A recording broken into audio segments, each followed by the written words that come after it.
आज एक स्वच्छता अभियान का प्रोग्राम हमने किया, CGSS का तरफ से लीड किया, क्योंकि ये भारत सरकार का एक प्रोग्राम है।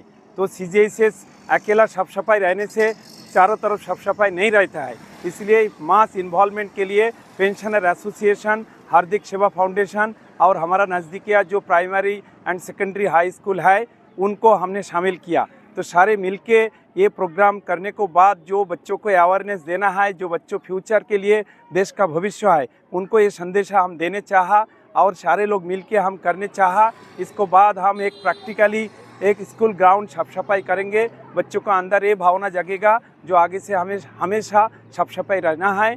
और ये जो प्रदूषण हो रहा है, इससे जो हमारा एटमॉस्फेयर बहुत हॉट हो रहा है और बहुत ख़राब हो रहा है, उसके लिए भी हमें ग्रीन विजन रखना है। एक पेड़ माँ को नाम से हम कोई पेड़ आज लगाने चाहता हूँ और इस तरीक़ा से प्रोग्राम आगे लेने चाहिए।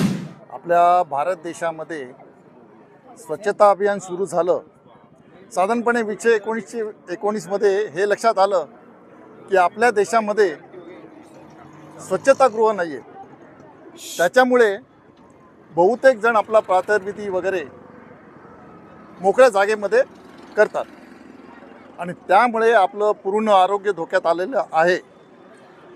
जीव जंतू वगैरे त्याच्यामुळे खराब हवामान हे सर्व निर्माण होते। त्यामुळे तेव्हापासून हगणदारी मुक्त गाव याचा अर्थ प्रातर्विधी मोकळ्या जागेमध्ये न करणे इथपासून ते सुरू झालं। तसं पाहिलं तर आपल्याकडे स्वच्छता अभियान हे गाडगे बाबांपासून सुरू झालं होतं। गाडगे बाबांचा तुम्ही फोटो बघितला असेल, त्याच्यामध्ये बघा त्यांच्या एका हातात झाडू असते आणि त्यावेळेला त्यांनी सांगितलं होतं की सगळ्या अंधश्रद्धा दूर करा, पहिल्यांदा स्वच्छता करा आणि ते रस्त्यांची वगैरे स्वच्छता करत असत। आणि ह्याच मार्गदर्शनानुसार महात्मा गांधींनी या स्वच्छतेचं महत्त्व समजलं आणि ते लोकांना पटवायला सुरू केलं, पण लोक तशी पटणार नाहीत।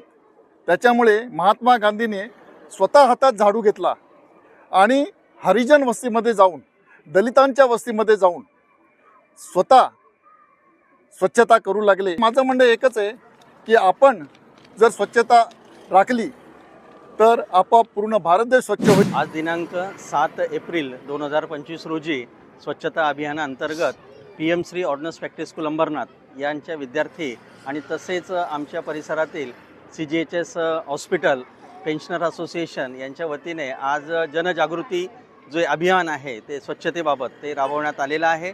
यामुळे मुलांच्या मार्फत पूर्ण आपल्या परिसरामध्ये स्वच्छता कशी ठेवायची, त्याचे परिणाम आणि दुष्परिणाम हे सगळं त्यामुळे सगळ्यांना कळेल आणि सगळ्यांना जागृत होतील अशी आम्ही आशा बाळगतो।